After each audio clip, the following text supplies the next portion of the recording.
since I've had this van for a full year now, I figured this was a great time to check in with you guys and talk a little bit about what's working, what's not working. So today I'm going to bring you guys along for an overnight camping trip, kind of show you the ropes and how I do things in the van at this point and what I've got coming up next. Not too bad.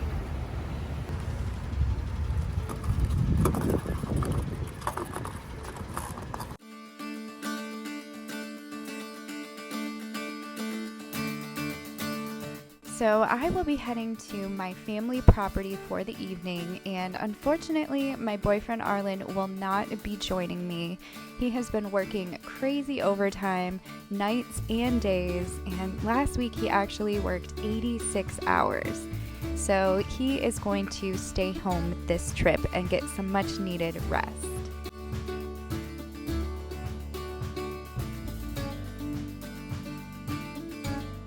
Was a giant spider crawling across the windshield while I was driving, and I absolutely hate spiders, so I am pulled over on the side of the highway right now and I am trying to find the spider so I don't crash and kill myself. Of course I can't find the spider, so I'm just gonna have to keep driving. I think it went somewhere inside of the dashboard, so hopefully if I see it, I'm grabbing a slipper so that it will be easier for me to squish it against the windshield if I see it again. Probably a lot more spots for bugs to get inside of the vehicle in the van than there are just regular cars.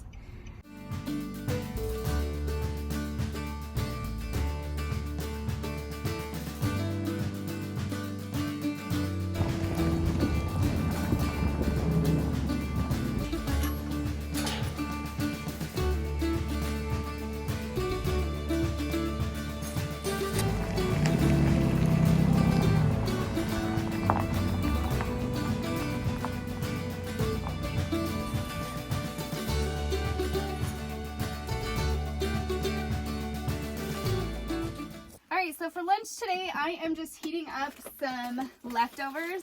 And a funny thing is about these sausage sandwiches that I made, I actually killed the deer that is in this sandwich in this field. So it's kind of come full circle. So I want to show you guys this cooler that I have. This is actually a mini refrigerator. So you can plug this in either through DC cigarette lighter or through a regular outlet. Now I found that it does drain kind of a lot of power. So if you don't have a method that charges your battery kind of continuously, then this can be a bit of a power hog. And honestly, for short trips, I find I don't need a refrigerator, and I'm really fine with just using it as a cooler, and I put some ice packs inside of it.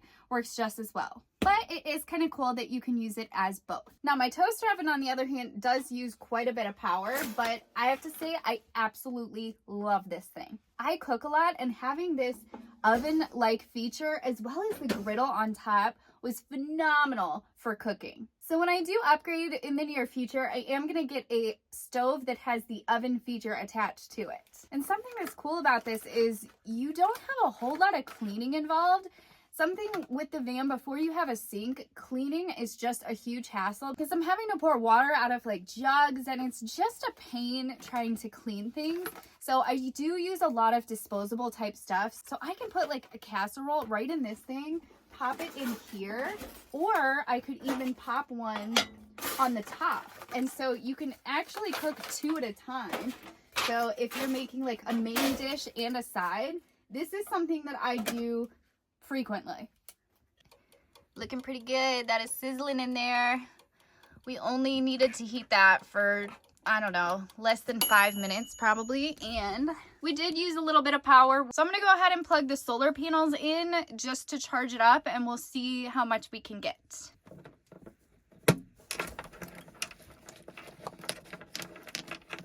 Alrighty, so we are charging. We are getting about 290 watts input right now, and I am parked in the sun. There maybe is a little bit of tree shade above me, but that seems to be working. So let's see. It is about 240, so we'll see. We'll check back in a little bit and we'll see how much power we get. Now, if you're wondering why I don't have the solar panels plugged in all the time, it's because we actually discovered that if you are attempting to charge the Bluetti when there's no sun out, when it's either extremely cloudy or dark outside, it actually kind of drains power. I know this isn't ideal for certain situations, like if you are running a refrigerator or things that are going to be running power 24/7. Then this is something that I've discovered the Bluetti might not be best for. But for us, we don't live in the van all the time. We use this like on the weekends. So this is a perfect situation for us. I am going to make another video a little bit later to give more of an update on the solar panels. I really haven't gotten a chance to use them a whole lot because we installed them just before the winter and we really didn't travel very much. So I initially didn't plan on doing any video like this where I'm kind of filming and documenting my experience until I had the van put together a little bit more. But it's been a whole year at this point, and I know that it's going to be a slow process. I know that this video isn't very glamorous because the walls aren't put together and I still have wires hanging all over the place, but I figure this is a little bit more realistic at what it's like for people that are just doing this. You're not going to just start off with a perfectly put together van build unless you buy one already built, of course. But the truth is it takes a lot of time and money to put this together, and I figured it was best if I show you guys the ropes at how I've been doing it before I have everything put together. That being said, the next thing on my list is to get the walls and the ceiling up because I am just sick of looking at the van like this. And I think putting the walls and the ceiling is really gonna make it come together and feel a little more homey and not so much like I'm living in a garage or something. All right, so it's been about 30 minutes and I just checked the Bluetti and we are at 100%. So one of the main reasons why I wanted to come out here to our property this weekend is because there were a lot of storms recently and I wanted to come and check to see if there was any damage done. So far I have found a couple trees down, but luckily the barn still appears to be in good shape. Doesn't appear to be any damage there, so that's good.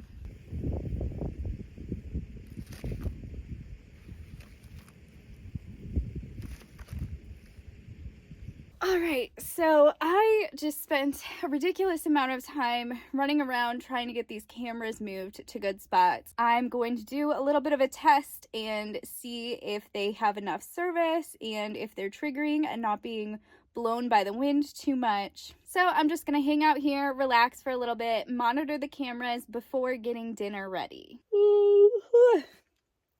Alrighty, I think I've laid here long enough.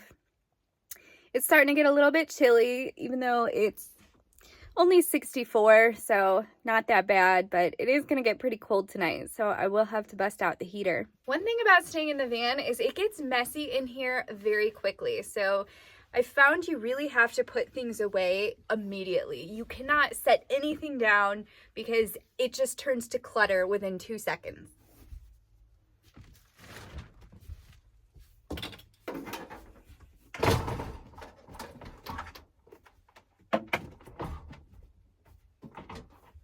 And for dinner, I have bacon-wrapped buffalo chicken stuffed peppers and some green beans. And I'm very excited because this is one of my favorite meals.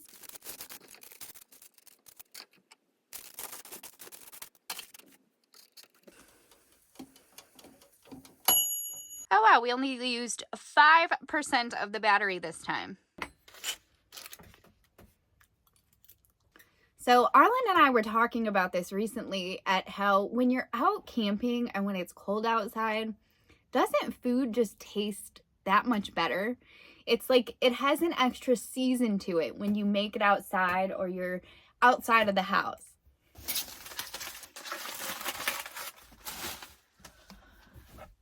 And we're done with dishes.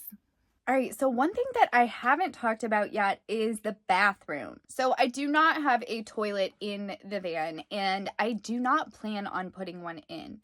And there's a couple reasons why. For one, there really are restrooms almost everywhere you go. I mean, even if you go to parks, a lot of parks have outdoor restrooms or at least porta potties. And if you're in a remote area that doesn't have any bathrooms, then you can really just go outside. I do not love the idea of carrying around human waste in the van and then having to empty and clean that out.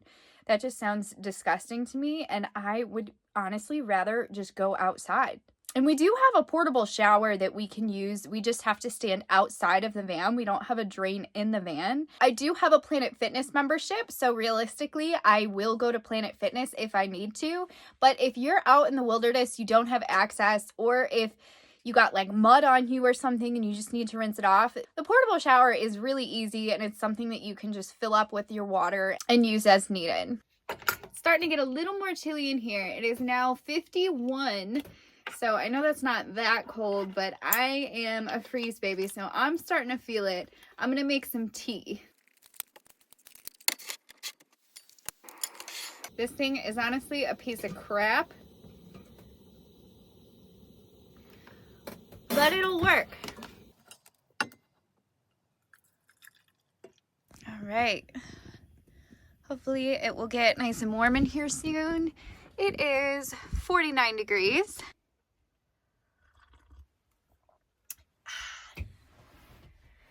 This is so cozy.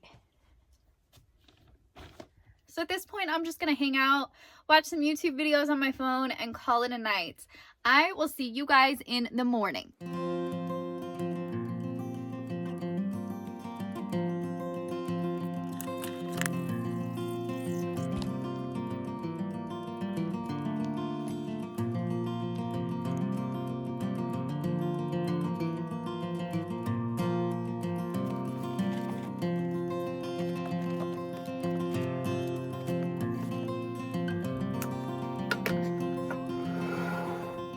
So to make things a little bit easier, I am just doing instant coffee. Sometimes I do regular coffee in the van, but instant coffee is what I brought today. And I put a scoop of protein powder in my coffee rather than using creamer. And for breakfast, I'm actually going to do a packet of oatmeal with some protein powder as well. And I'll probably have a banana. Okay, so the trick here is to pour it in very slowly, a little at a time. And that's how you avoid your protein getting all clumpy. And I actually use a fork to stir it, not a spoon.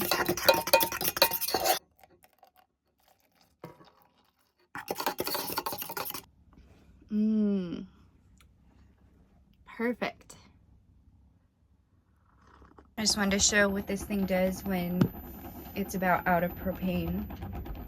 It's just kind of perfect because it's now 63 degrees in here, so now it's out. So kind of perfect timing. So I'm just gonna discard that tank and then we're gonna be on our way. All right, guys, I'm gonna get cleaned up here, brush my teeth, and head back home. If you guys like this style of video, definitely let me know in the comments and I will make more of this type of content. And I'll go other places aside from my property so you can kind of see the experience of selecting a place to stay and everything like that. And if there's anything that I didn't cover in this video that you would like to know about, let me know in the comments.